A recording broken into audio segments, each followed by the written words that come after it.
All right, good afternoon, everyone. We're going to go ahead and jump into our discussion on mechanisms. And basically, the main idea that you want to get out of this is you want to be able to propose a mechanism, one, but mainly we want to be able to, if we're looking at a specific mechanism for a reaction, how it's going to take place, we want to see, is it possible that it actually goes through this process, or should we go another direction? So we're going to first start off talking about what in the world is a reaction mechanism. Now, the book definition is going to be the series of elementary steps involved in a chemical reaction. So if we're taking a look at what we have here on the screen, we see that we have, this is nitrogen dioxide, and it's forming nitrogen trioxide and, nitrogen monoxide. Can't tell these are my N's as well as my oxygens are attached. Now, in the formation of carbon dioxide and nitrogen dioxide, those products that we're going to look at, there are a couple of steps that take place. We have step 1 and step 2. It would be nice if everything worked out neatly and it just went through how we do it when we balance the equation, but unfortunately, it actually doesn't. Actually, we have what will look something like this. Now, before we dealt with our energy reactions, we had something that looked like this. Oops, sorry, that didn't come out the way it was supposed to. Here we go. I had my diagram with energy and reaction going this way. And each time we've talked about it, we've done something like this, where the energy of the reactants, we get the change, and so forth. Well, when a reaction takes place, it actually looks more like this. It's going to go up and down as different parts of the reaction take place. Now, because the energy is changing, that's also letting us know about bonds being broken and other bonds forming. We're going to look at this information, but more so looking at the actual reactions as they are. Now, when we look at a mechanism in general, one of the things that you're going to notice is you're going to deal with what's called molecularity. Basically what that all means is, or what that term means is, how many molecules are involved at that step. So if you have something that's unimolecular, it's saying that there's only one molecule involved at that point. Bimolecular, you can have it where it's the same molecule that's involved twice, or it can be two molecules that are involved. As you see here, A and A, like we had with our second order, it's showing that it was second order, or that it depends solely on that one reactant, or where it's AB, where it depends on both reactants. Termolecular, where it's two on relying on one and then the second reactant, I guess you could say, or where it's A, B, and C are the different reactions that we're dealing with. The biggest thing to remember is how many molecules are involved, and looking at our actual reaction, our rate law expression, we can determine whether it's unimolecular, bimolecular, or termolecular. If you need to reference this, it's taken from the textbook, table 12.7. Now, with these different elementary steps, we're now going to look at what the overall mechanism is. And it's just pointing out again, usually reactions do not take place in simple one-step reactions as we usually indicate them, but rather they go in sequences of bimolecular collision steps known as reaction mechanism.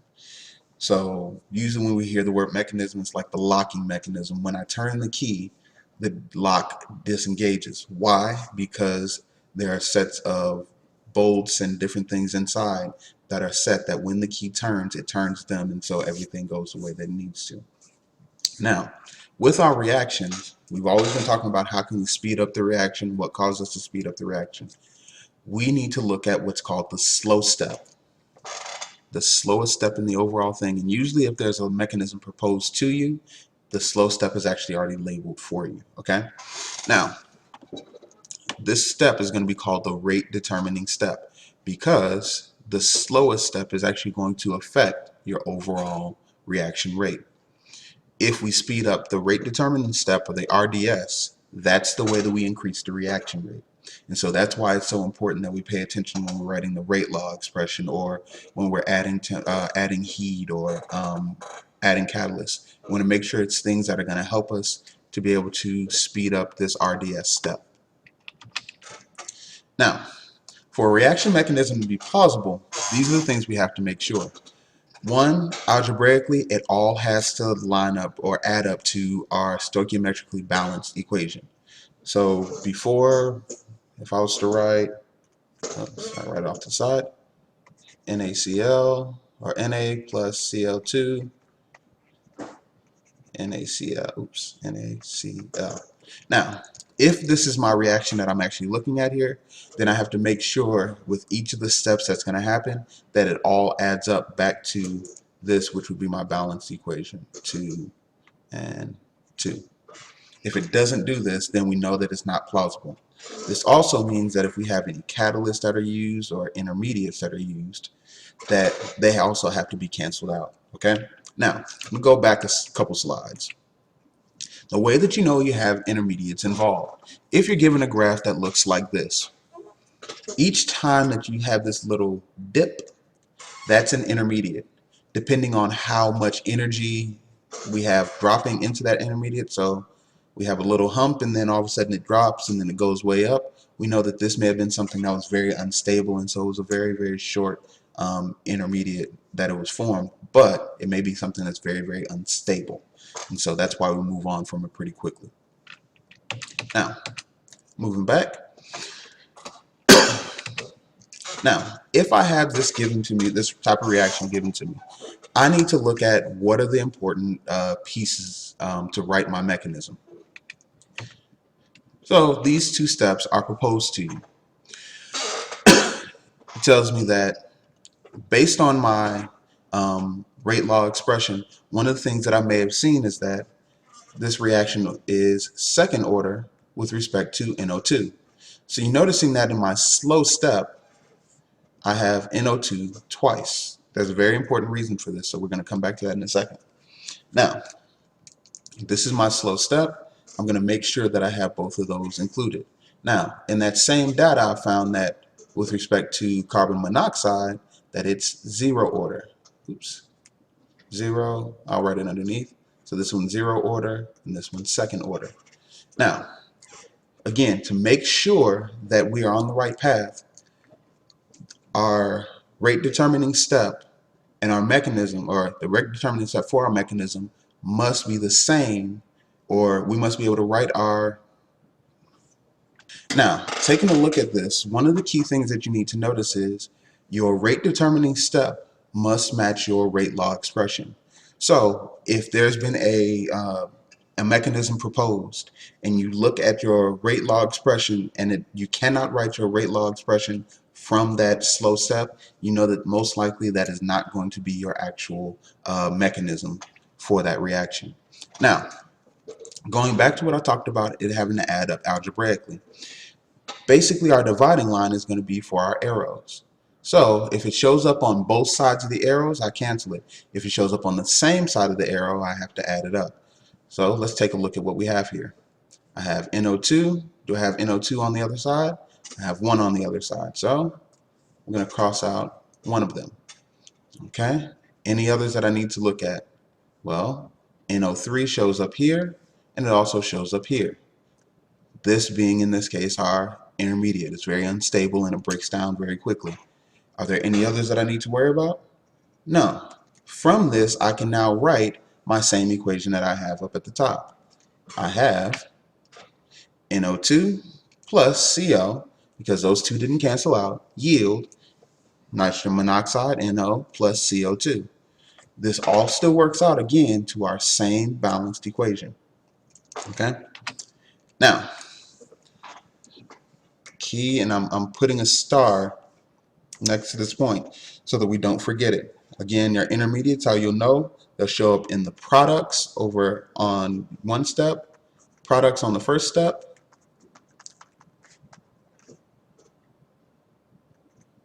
I'll say first step,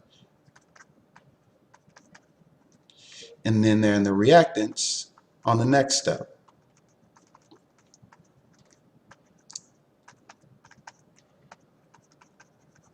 So this one, you want to make sure you have that piece of information very clear. Oops. Sorry if I can get rid of that for you.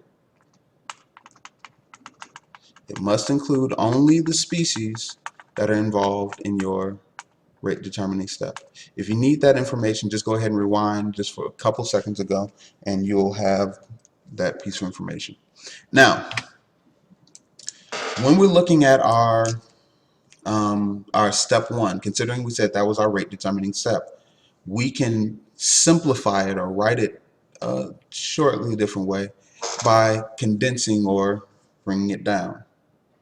Okay, so that step, we could say, because of the fact that it was NO2 plus NO2, we could say that that step was bimolecular because it had two molecules involved. Okay, now the other piece of information, this goes back to again what we have or what we were provided with, that our reaction was second order with respect to nitrogen dioxide and zero order with respect to carbon monoxide. So in this case, we match up directly with what we have in our mechanism. Now, this is the first type of situation that we'll deal with. The next type is sometimes we'll deal with reactions that have what's called an equilibrium step. The way that you'll note this equilibrium step is the double-sided arrow facing forward and back. It just means that with enough energy, the reaction can go forward and backward continuously. Okay? Now, usually with these equilibrium steps, we have a very, very unstable intermediate. That's one of the reasons why it goes back and forth so easily. It breaks and forms very easily. Now, that intermediate cannot be found in the final equation, nor can it be found in the rate determining step. According to my mechanism here, it says that NoCl2 plus NO is going to yield 2 NoCl, and that's our slow step. But because we see that it's in the product in the first step and the reactant in the next, we know that it's going to be our intermediate. So writing it here on the side, intermediate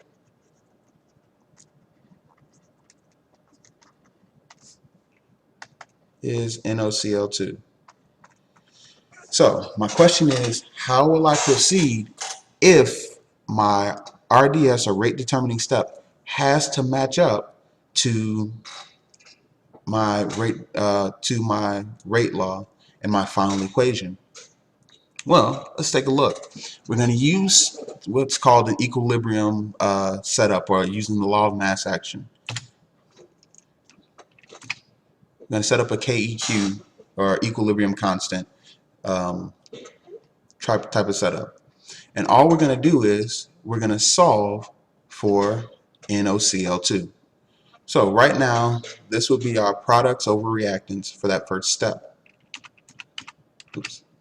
For that first step here, okay? So we can figure out what NoCl2 actually equals. So we solve for NoCl2 by multiplying both sides by NO, first order, and Cl2 to the first order, first power. This gives us KEQ equals, times these values equals NoCl2. That part, just basic algebra, don't make it complicated. Now, when we write the rate law expression for the slow step, step 2, we now get, or we actually have this from before, rate equals K times the concentration of NoCl2 times nitrogen monoxide concentration. All we're going to do now is we're going to substitute in these values that we just had here.